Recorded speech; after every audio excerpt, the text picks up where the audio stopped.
Welcome to the Stories Told podcast. This is episode 88, Hopeful Horror. This is the Stories Told podcast. Two authors talking about stories in movies, TV, and of course, books. I'm Michael Grayford. I write action-adventure stories in fantasy and sci-fi worlds, sometimes for younger readers and sometimes for adults. And I try to always inject at least a little bit of humor. And I am author E.W. Barnes, and I write action-adventure, time travel novels, and space opera science fiction. Thousands of years, thousands of worlds. But be forewarned, beyond here, there will be spoilers.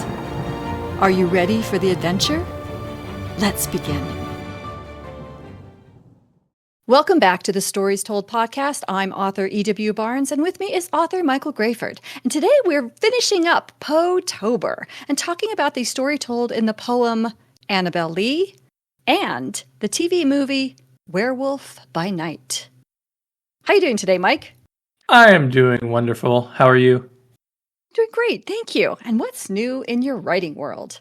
Let's see. I think I mentioned last time that I sent my book off to the editor, or maybe Yes, you that I did. was going to. Yeah, so that's out of my hands now for the moment. And in the meantime, I've been going through and updating my kind of behind the scenes documents, like world building documents and character sheets, updating them with the latest stuff, that's in the story that I may have forgotten to document before. So I've just been kind of doing that, kind of record keeping type stuff, I guess, world building type stuff that'll be used for the future books as well. And I've been throwing around ideas for the next book. I have a general idea of what I'm going to do with the next book, but not specific. So there's a lot to be fleshed out still. So I've just been doing that. What else? I've been thinking about ideas for a horror short story. My writing group, every year we do a horror short story for October. Yes. So I've been just thinking of ideas for that as well. I tend to make mine very short, like I have an idea and I write it in a day and that's it. I don't spend too much time planning it out. I'm not making money off of those short stories, so I just try to come up with something, quick and punchy. And it's fun. It's fun to do something in a different genre. It's so hard to make something that is actually scary or creepy, at least for me. It's just trying to evoke that emotion on the page without the benefit of sound and music and visuals. It's very challenging. So they're fun to write, but I don't think I've yet gotten one where it was actually like, oh, that's kind of a scary horror story. But I'll keep trying. You need to channel your inner Edgar Allan Poe. Apparently, yeah. I did do a sort of Poe-ish poem. I think it was last year or the year before, I forget. Where it was kind of it was a poem. It was kind of like a creepy poem thing. We'll talk about his stories or his poem today, but kind of using the flow that he has, but then breaking it. So like the stanzas are all different lengths. The lines will be different lengths. The rhymes will be just a little bit off. It won't rhyme. The same lines won't rhyme. So like if line 1 and 3 rhymes in this stanza, like line 1 and 7 might rhyme in the next one. So just kind of like breaking it all up to make it feel a little askew. So that was interesting and it was kind of fun, and creating like sort of a little mini story in the poem like he does. I don't think it worked. I think it probably would have been better to make it a little bit more flowing than I did, but it was a fun challenge. So maybe I'll do something like that again. Yeah, I don't know. Yeah, I like the idea of it. It's like a poem in a minor key. Yeah, kind of a discordant poem, kind of. Yeah. It's a So cool anyway, idea. what have you been doing in your writing world? Well, I finally have saved the space station, and now our intrepid Empyrean guard is trying to figure out the meaning behind the sabotage. So Cool. the intrigue has begun. Now that the action adventure rescuing save the station is done, now we're getting to the intrigue before the next level of action adventure. Yeah, so you had the action scenes, and now you got the reaction scene. Right. But there's also the layer of all the intrigue and all that stuff that comes with it. So that's a lot of fun. So figuring out what's going on. So that's where I am. That is the third book in the Adventures of the Empyrean Guard. That book is titled Meridian. And as a reminder to our listeners, you can read The Adventures of the Empyrean Guard as it's being written on Patreon. And you can read both of Mike's current books in the Tales of Zara on Amazon. You can read both books in Kindle Vella.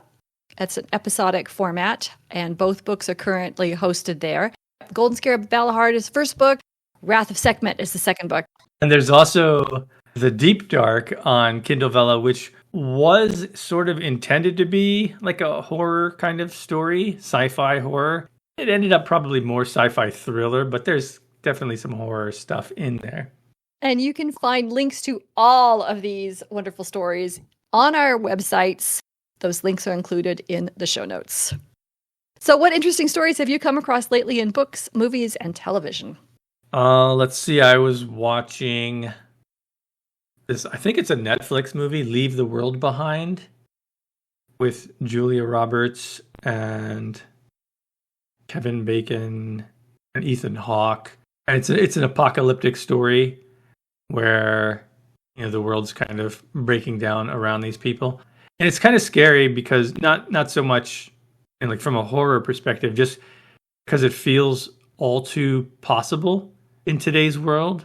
So it's one of those things that's uncomfortable to watch, actually, because you're like, well, this is very believable that this could happen this way. So yeah, it's kind of disturbing in that sense. And then I also saw a horror movie called Tarot, based on the tarot cards, which was kind of like a mix between Final Destination movies and Ouija. You probably need to see none of those, but for people who are into horror movies, it's kind of like a mix of those two, and it was pretty cool. It was better than I thought it was going to be. All right. What about you? What stories have you come upon in the last week? Well, I finished the Timothy Zahn Star Wars series, and I have moved on to another Star Wars book called The Truce at Bakura. I think that's how it's pronounced. And I believe the author is Kathy Tyers. Anyway, and I'm enjoying that. It's good, but it's a good story. In a way, I kind of like it better than the Timothy Zahn stories. And don't get me wrong, I really enjoyed the Timothy Zahn stories, but this one feels a little bit more complex, whereas the Timothy Zahn stories were, I think, maybe designed to be accessible to George Lucas's target audience, which is actually children. And so I think the Timothy Zahn stories are more accessible in that way to, young people, whereas this story is a little bit more adult, not like adult with a capital A, just adult, like not quite young person. Anyway, so I'm enjoying that story. Yeah. And I'm continuing to keep up with the Agatha All Along series on Disney Plus as it comes out. It's still really good. I'm planning to, we're going to be talking about it in a few weeks here on the podcast. So I'll be planning to watch it again instead of waiting for it, every week. I'll watch it again multiple nights in a row to see if I really like it the second time around as much as I am liking it the first time around. I am really liking it the first time around. Okay, good. That's good to hear. Looking forward to seeing it. Are you ready to talk about Annabel Lee and Werewolf by Night? Oh yeah, let's go. Okay. Today we're talking about the story told in the Edgar Allan Poe poem, Annabel Lee. And I'm going to read what comes up on Wikipedia when you type in Annabel Lee. Annabel Lee is the last complete poem composed by American author Edgar Allan Poe. Like many of Poe's poems, it explores the theme of the death of a beautiful woman. The narrator, who fell in love with Annabel Lee when they were young, has a love for her so strong that even the angels are envious. Did you like this poem? Yeah, this is a cool poem. And obviously, we get to see Poe's wonderful skill at flow and rhythm once again. Yes. I think it really works from that perspective. The other thing, I hadn't read this since probably high school. So it's neat to see this sort of back to back with some of the other stories and poems that he's done. in particular with the Raven, because this one is surprisingly not sad or morose, given its topic of death. We see the main character, or the POV character, is accepting of the loss, but with the conviction that their souls are still bound together. So it's almost hopeful, which is kind of the opposite of the Raven, right? In that way, in the Raven, it's, well, you're just never going to feel better again. You're going to be miserable now. That's your lot in life. Whereas this one is like, okay, I've accepted this, but there's this hope that we'll be reunited again, right? And that our souls are bound together for all time, kind of thing. So it's interesting to read these, not back to back, but close together, to see the difference between them. And of course, it's a beautiful poem, as it's very lyrical in its reading. Yeah, I enjoyed it. What do you think? I agree. I think that Poe really had come into his own with his style and his skill. I agree, it's a beautiful poem. It sounds beautiful. It reads beautifully. The flow is just, lyrical is a wonderful word for it, because that's the way it feels. It feels like the rolling of the sea, right? And this poem takes place in a kingdom by the sea, and the sound of the way the poem pulls the words together feels like the rolling of the waves over and over again. Just sort of the eternal consistency, the constancy of the ocean is mirrored in the flow of the poem. And I think that is just so incredibly beautifully done. And I also agree that the feeling, the tone is entirely different. So much darkness preceded this piece. And as the Wikipedia description says, it explores the theme of a death of a beautiful woman. That's what we hear in The Raven. That's what we actually see in The Fall of the House of Usher, right? It's Madeline's death, except her non-death, and all the pain and terror that goes with that. Yeah. And in this one, there is the focus on the love instead of the grief, which is The Raven's all about the grief. This is a focus of the love. It's almost like if you were to think about, the 5 stages of grief that are frequently discussed when it comes to loss. The Raven is about the shock, the denial, the bargaining, and even some of the anger.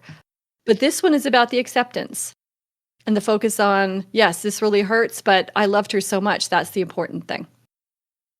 And I think that's really fascinating. And I think it might reflect, the wisdom of the years that came with Poe. As he got older and he was nearing the end of his life, maybe this reflects the wisdom of the years, or the fact that he had losses in his life, but then he recognized that you do come through. And I think, again, The Raven beautifully portrays that terrible sense of this is never going to feel better that comes with early grief. And I think Annabel Lee beautifully portrays that peaceful sense of, yes, this hurts, but the source of the hurt is more beautiful than the hurt. Those are kind of the thoughts I had about it. Yeah, that's great. I like that. I love the stages of grief that you had there. That's really clever. And I like the analogy with that. It's sort of like the flowing, rolling waves of the sea. That I think that really works too. It does. And the last time when we talked about The Raven, I kind of complained about the repetitiveness, which was like the only thing I could pinpoint that I might change as an author. But this didn't do that for me. This was more, again, it was the flow. And to me, that's how he matured in his writing, that he was able to create this flow instead of it feeling repetitive. Yeah. And how did he do that? Great. I have no idea. I'd have to really sit down and analyze this poem and put them side by side to see what the difference is. So given that we really enjoyed this poem and the beauty that it brings out in its story, is there anything that you might have changed as a writer? Yeah, I had one thing. And, once again, it's hard to critique Poe, especially in his own world. He's far better at this than me. But for me, the end of it, the last 3 lines, and the last 2 in particular, felt very awkward. Like they disrupted the nice flow that he had. I'm sure that some of that was intentional, but I'm not sure why. It felt like they brought the flow of the poem to an abrupt halt, which felt so counter to the message of the story that he was telling and the feel of the poem. So for me, I would have tried to make those last lines flow as well as the earlier lines to kind of let us go out on a melodious note to kind of go along with the flow. Maybe that was just me, but to me, that's how it felt, and that's how I would have changed it. Do you have anything that you would have changed? No. And I didn't even mind the last lines, because to me, the last lines felt, well, and then two things could be in place here, but to me, the last lines felt like a reminder that this was still grief. That jarringness of it was the reminder that this was still grief. And so to me, I didn't mind that. And I guess because we'd been doing so much looking at the Poe, it also didn't seem that strange to me, because, he had to add his signature macabre. That's kind of the way they felt. But there could be another reason for it, and that is this. In my looking at what Poe's life and where this poem fell in his life, this poem was published on October 9th, 1845, and Poe died on 1849. And Poe died on October 7th, 1849. So this was published posthumously, 2 days after he died. Yeah. And I'm kind of wondering if maybe he just didn't get a chance to polish it up the way he wanted to. Yeah, that could or he be might too. have wanted to. I don't know. Yeah. So how about themes? Did you pull any themes from Annabel For Lee? for me, the theme seemed to be that love can survive even death. Seemed to be what he was going for. What about you? Yep. Same. The love and the memories are more powerful than death. Yeah, that's a good way of saying it. So do you take anything away as a writer from the poem Annabel Lee? I think I take away something that we mentioned before discussing Poe, probably the Raven, which is to be mindful of the rhythm of words and phrases. I did mention this concept previously, even if you're doing, long form novel. The flow of the writing sometimes is as important as the story. A lot of books that people absolutely love, it's like their favorite books, but I read it and it's like walking through a field of bristly bushes. It's just uncomfortable for me to read because I don't like the writing style. And everybody has their own style. Some things resonate, some things don't. So just be aware, like if you're writing, it's one reason to try to like have a style of your own so that people want to read more books by you because of the way that you write and the style and the flow of your words. What about you? What's your writing takeaway? Yeah. Well, I wanted to comment on yours because what you're talking about there is just your own author's voice and being very true to your author's voice. And I think that's probably the quintessential takeaway for anything that we take a look at. How do we manifest the story in our own voice? And yes, we can modify our voice and our style to create flow and create good pacing and all the things that we've talked about over the course of the podcast. But I think that you really summed it up perfectly in that it's really about that voice, our individual voice. So a lot I of it like that.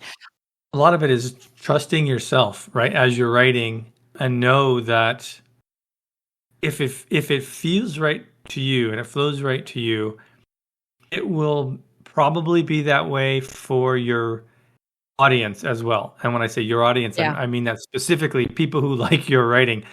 And you're not going to please everybody. Some people don't like, Robert Jordan's style or don't like George Martin's style or whatever, just because of the way that they write. And that's fine. Not everybody's going to like your work, but be true to, what's in your head and how it feels for you. Yeah. So my takeaway is something that's similar to yours, but a little bit more dug down deeper into the details, because the flow is what impressed me most. As I said, it reminded me of the ocean. And so I love this idea of crafting the words so that they inspire that which they are being that they are describing. I love that kind of idea. That's Oh something yeah, that's great. I aspire to do that, and I'm nowhere near that skilled. But that's an aspirational goal. Yeah. Yeah, no, that's cool. I like that. Are you ready to talk about Werewolf by Night? Yeah, let's do Werewolf by Night. That sounds good. I am going to read the description that comes up when you type Werewolf by Night into Google. On a dark and somber night, a secret cabal of monster hunters emerge from the shadows and gather at the Bloodstone Temple, following the death of their leader. The attendees are thrust into a mysterious and deadly competition for a powerful relic. Did you enjoy this movie? Yeah, I do enjoy this movie. I've seen it. I saw it when it came out in black and white. This time I watched it in color just to see the difference. I don't know that it adds much. I think black and white was the right choice, which leads me to my first discussion topic, which is the style of this movie, which isn't necessarily the writing, but I think it has to be mentioned because it's so important to how it's presented. I love the old-timey horror movie vibe, like I said, in black and white originally, with the creepy mansion and the monster heads on the walls and the expansive grounds. It takes you back to this sort of older, Dracula, Frankenstein kind of story. That's all stylistic stuff. Like I said, doesn't necessarily tie to the story, although certainly those elements could be mentioned in the story. And I think they did that really well. And it was part of the reason I enjoyed it is just because of that. It's like the way that they present the story, I think, is really nice. And then I like the interesting setup right from the start. It launches you into the story quickly. We've got, I think it's less than an hour. It's like 50 minutes or 55 minutes, something like that. So they really get it going pretty quick. You get this gathering of hunters, and you're like, oh, what are they hunting? What are they here for? And you see this long lost daughter returning to claim what she sees as rightfully hers. So they set up these conflicts really early on and throw them, as competing things against each other, which is smart. And I like the setup. Again, the setting that they have is really nice. It's sort of this contained zone, how the arena is the garden of the mansion, which actually seemed more like a cemetery or something when they showed it. I'm like, it looks like there's more structures and walls here than gardens, but I'll go along with it, I guess. But that kind of made it cool too, because it's like, oh, you kind of feel like it's like a cemetery or something. It gives that horror setting as well. I loved how they made how the deceased made himself into an animatronic to speak to his guests. It seemed so like out of the blue and superfluous, but it was really funny. And it's, it lets you not take this too seriously, right? Which I think was good, because it's like, again, it's sort of this not completely silly take, but it's sort of like it's tongue in cheek, right? Looking at these old style horror movies. And I had never seen that before, so I appreciated that. I thought that was fun. And I thought there was a nice twist with one of the hunters being friends or maybe family with the monster that they were hunting. Again, putting him into conflict with the other characters who are there. I should say additional conflict, because they're all kind of competing against each other anyway. But this puts him against everyone else on the side of the monster, which I thought was really smart. And then once you know what's going on, I mean, the story is fairly predictable. You kind of know or have a sense of where it's going to go. But I did like the ending and how the characters work together to succeed. The sort of the main characters that we're following. I thought that was fun. And I'd seen it before, like I said, but I found it an equally engaging watch again. It was just entertaining to see it through again. And I'd love to see another movie with these characters. I don't know if that's in the works at all, if they have plans to do anything else with them, but I could see them having, additional adventures where they have to team up again. I think that would be cool. So yeah, overall, I thought this was a fun movie, and I'm amused and glad that it was part of the MCU. I don't know how it fits into anything else, but yeah, I'm glad that they made this. I thought it was kind of cool. What about you? I enjoyed this movie as well. And like you, I actually originally saw it in the black and white and then watched it again in color. I too prefer the black and white. And like what you mentioned, I mean, this whole idea of these, old 30s type horror movies, monster movies that it was trying to evoke, I think that really worked. And I loved how it was trying to, we've been talking about this, about how important it is to be immersive in the storytelling. And like Wednesday is very immersive. And some of the other things that we've talked about recently have been very immersive in how they take the person seeking the entertainment, visual entertainment, reading entertainment, whatever, and really giving them everything they can to keep it in that world, to keep the experience very immersive. And I think the black and white does that better than the color. And in immersing you in this delightfully old-fashioned monster story. And I love how very real all the characters felt, even though, like you said, this is less than an hour long, and it's an entire story told in less than an hour. And the characters all felt very real. Even I'm not even sure we got a name for one of them, and yet because they had a very unique visual look, they felt real. I just thought that was fascinating how well they did that. Establish these characters, that they had some goals, they had some needs, and we got that pretty quickly in the story. And then we were able to decide who we wanted to align with for their point of view, that we were going to root for whatever reason we were going to root for them. And we got a couple of options there to choose from. We got either Elsa, who is the estranged daughter, come back for her inheritance, or Jack, who is the superhero / werewolf, there to rescue his friend / family member. And so you can root for a couple of them against these otherwise incredibly crass, not nice people that are set up as the antagonists for the story. So I thought that was just incredibly well done. It happened really quickly. You were drawn in very fast. You were immersed in the environment. And I thought it was a really good story. I really enjoyed that. So that being said, was there anything that you might have changed as a writer? Yeah, one thing I noticed that watching it through this time was when they all choose like a chit or something out of the box or whatever it was, and the sort of the main hunter guy, he gets the whatever symbol that lets him go first. The person says, "You get to go first." That was just utterly pointless. It had nothing to do with anything. He didn't get any benefit or harm or anything. There was no effect to that. It's like we see him in the next scene. He's out wandering, but then the people are out wandering. The other hunters are out wandering with him, looking around. So what did he get out of that? Nothing. There was just no reason to have that. I'm not sure why it was there. Maybe something else was cut that would have made that make more sense.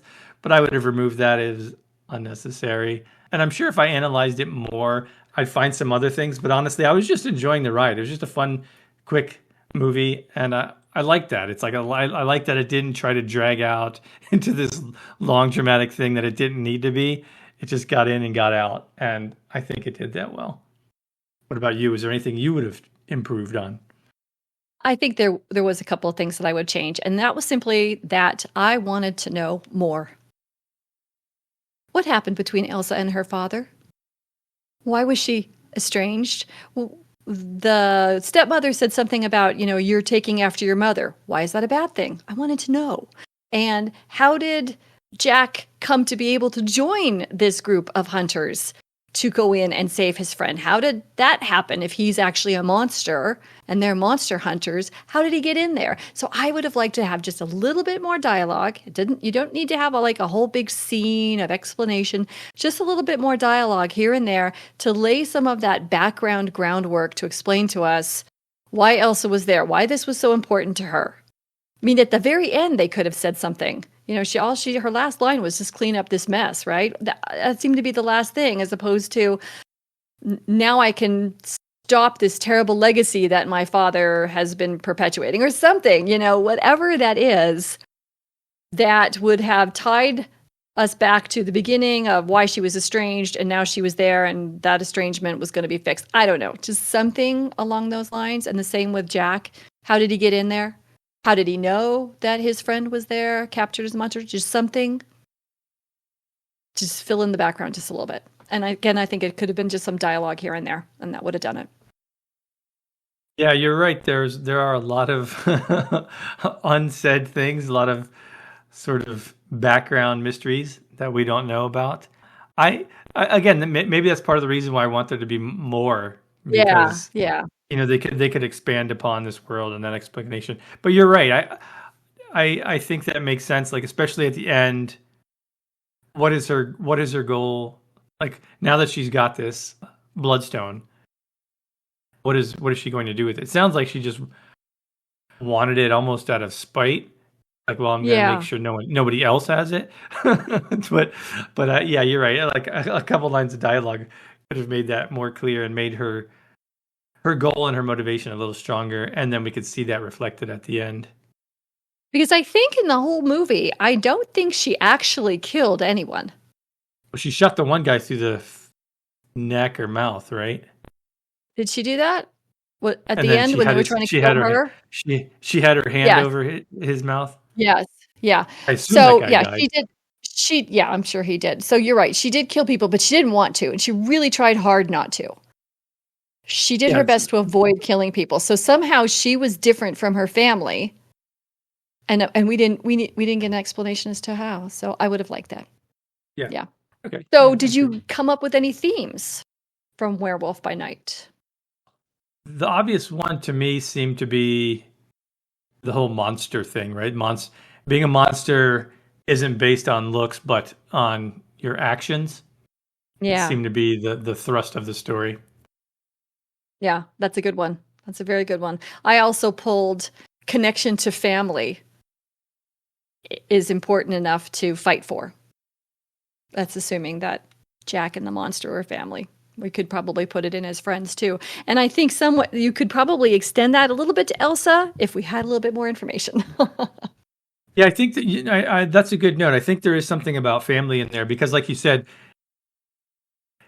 maybe it's a matter of, maybe it's a kind of a found family thing. Maybe he's a werewolf and the other creature is something else, right? So they may not be directly related, but he sees that one as his family. It's kind of unclear if they're actually like related or if it's like, hey, we're family to each other just because. And then Elsa obviously feels disconnected to her family, but at the same time wants the inheritance to kind of forge her own thing. So yeah, there's definitely something there. And she almost develops a sort of found family with Jack. Right. So if we could have had a little bit of that too, that would have helped the theme. So again, just a little bit more. And that's what I was saying. It's like they could easily expand this, right? Where they team up again in the future, right? And then we get to see, okay, they're buds now, So as a writer, what do you take away from this story? I like the fact, there's the stuff we talked about before, so I'll try to do something a little different this time. We talked about style and, having that seep throughout your world and your writing and all that stuff. But what I'm going to do with this one is I like the twisting of tropes. Even just simple things like giving the monsters simple names. Like, what's the monster's name? Ted. It's just, I like stuff like that where you kind of play with the expected. When you have the monsters, right? They're strong and they're tough and they can destroy people, right? The tentacled monster, the face tentacle thing, I don't know what it's called, can like blast someone apart with energy. But they're not doing it maliciously, right? They're like cool people. So they just, they're in this bad situation trying to survive. So I like that. So twisting of tropes and being unexpected. That's what I take away from this. What about you? Hey. My takeaway is the pacing. This was really a tightly told story in an hour, and it was still an almost complete story with just a few missing pieces of dialogue to fill us in, to answer some questions. And I thought the pacing on that was just so perfectly done. You just moved right along. We got the information we needed. We moved the story forward, got into the action. We got into the resolution. I thought it was just very well paced, and I appreciated that. Yeah, that's a good one. Thank you for joining us as we talked about the story told in the poem Annabel Lee by Edgar Allan Poe and the movie Werewolf by Night. A big thank you to our Patreon supporters and all our subscribers. We're so grateful for your support and your encouragement. The Stories Told podcast is available on multiple podcast platforms, and we thank you for liking and subscribing or following, depending on where you're listening. It may not be a big deal to you, but it means a lot to us. If you have a favorite book, movie, or TV series you'd like to suggest for the podcast, leave a comment on the YouTube channel, and that link is in the show notes. You can find Michael Grayford at michaelgrayford.com and E.W. Barnes at 1000years.com, and those links are also in the show notes. Join us next time as we talk about the story told in Rings of Power Season 1. Thanks so much, Mike. This was a lot of fun. Yeah, this was great. I enjoyed these. Thanks. And we'll see you next time on the Stories Told podcast.